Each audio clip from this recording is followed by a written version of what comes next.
gente, aqui é o Neto, esse aqui é o canal Mil Páginas e hoje a gente vai falar de um mangá muito especial porque eu não tive nenhum contato com a autora pelos mangás longos que ela produziu, mas eu fiquei completamente apaixonado pelos contos que a Rumiko Takahashi escreveu em Histórias de um Espejo. E nesse mangá, como o próprio título dá pra perceber, ele não é publicado no Brasil. Eu comprei ele quando eu fiz a minha viagem pra Argentina no ano passado e ele estava aqui na minha estante há bastante tempo. E por algum motivo eu decidi reassistir no Yasha, ou assistir pela primeira vez, porque eu assisti tudo picotado. E aí eu fiquei interessado sobre tudo que a Rumiko já produziu. Então ela já fez o Rama Meio, que foi um sucesso estrondoso, e no Yasha, que já foi publicado aqui no Brasil.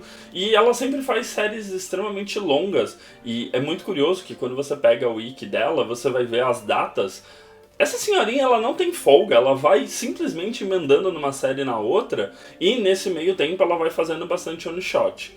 Nesse compilado aqui, que é um tomo único, a gente tem 5 histórias que são publicações dela de 1999 até 2014 e o fio condutor de todas essas histórias é escrever meio que um terror, mas um terror engraçado, então tem tons de comédia, tons de thriller em algumas histórias. Apesar de ser uma coisa meio fantasiosa, ele é bem... as histórias têm um ritmo extremamente bom. Algumas histórias, inclusive, eu gostaria que tivessem sido serializadas.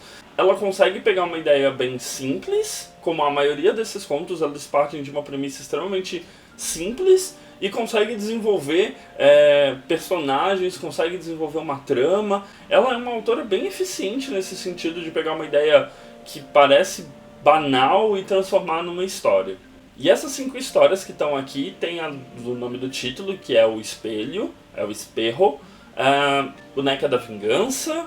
Tô falando os nomes traduzidos que às vezes pode ficar mais fácil de achar, tá? Bela Flor, A Mulher de Mil Faces e o With Cat. E essas histórias, elas são bem simples, então a que eu mais gostei foi Bela Flor. Só dando um pouquinho de contexto dessa história, ela pega uma mulher, começa a se ver numa série de situações em que ela sempre encontra a mesma flor por perto dela, e todas as mulheres que receberam essa flor misteriosa, que para ela tem um cheiro horrível e é até feia, para as outras mulheres ela tem um perfume delicioso e a flor é extremamente bonita.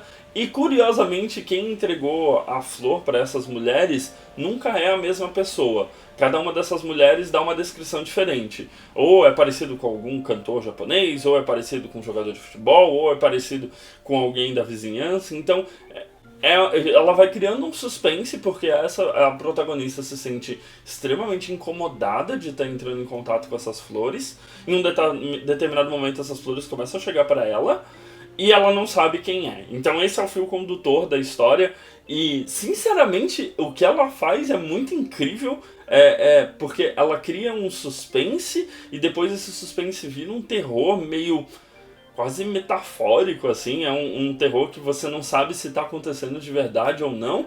Então é bastante interessante o que ela faz nessa história. Nas outras histórias ela não deixa a desejar, eu acho que só tem uma história que eu achei a mais fraca, que é a Boneca da Vingança, que essa eu achei um pouco mais fraca, apesar de eu achar que ela tem um pano de fundo interessante, que é um mangaka que recebe uma boneca com 3 olhos de tamanhos diferentes, e conforme ele pinta esses olhos, vai acontecer alguma coisa ruim com a pessoa que ele falar o nome na hora que ele estiver pintando.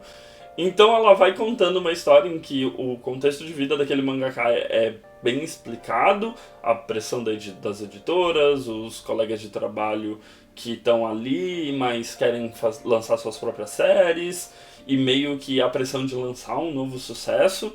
Mas eu achei a conclusão um pouco fraca de modo geral. Eu acho que foi a única história que tava num clima interessante e no final envereda por um lance mais cômico, mas todas as histórias são extremamente agradáveis e tem uma característica legal que os protagonistas... O traço da Rumiko é bem característico, mas os protagonistas eles têm características bem únicas, assim.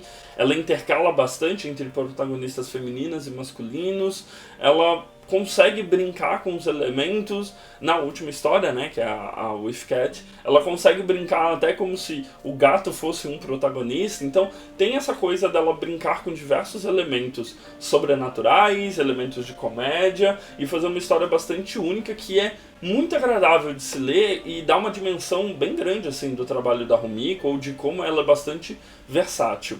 E no final desse volume a gente ganha uma historinha, acho que dá pra dizer que semi-biográfica da autora, em que ela tá narrando como é que ela conheceu o Mitsuru Adachi.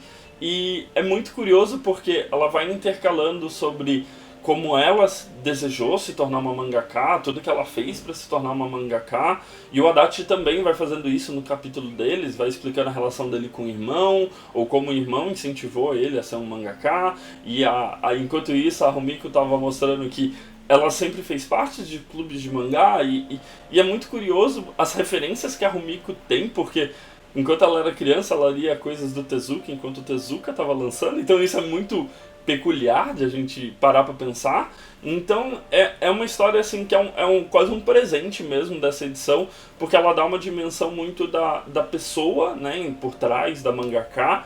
Então ela fala sobre os tempos de faculdade, os tempos de colégio, o Adachi fala sobre as dificuldades de comprar mangá, a Rumiko fala sobre como era a divisão de compra de mangá de cada um, e termina com os dois contando como é que eles se conheceram dentro da Shogakukan, numa reunião de churrasco e que a editora pagou, e eles quase não conversavam, eles estavam mais preocupados em comer as carnes. Então é bem engraçado esse modo como ela consegue contar uma história pessoal, ao mesmo tempo que é extremamente divertida, e é muito interessante para quem gosta de conhecer um pouco mais dessa rotina do que torna as pessoas um mangaka, né, do como é a trajetória da maioria dessas pessoas.